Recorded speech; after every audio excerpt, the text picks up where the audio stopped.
Abo, bisikletimiz geldi. Evet, Baby Toast bisikletimiz. Kimin bisikleti bu? Benim. Evet, senin hayırlı olsun.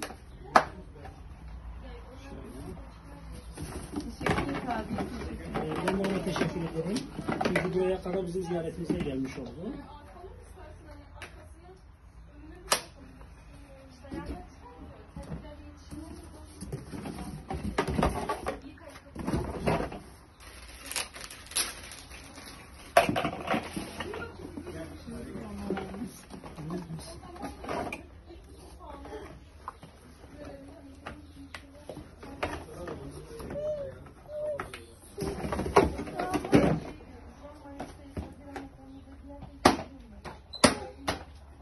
Onu mu alalım?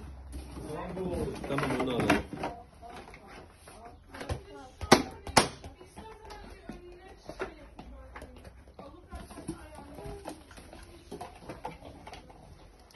Onu elleme. Onu elleme. Hayır, abi de ellemez. Gel bisikleti sür hadi.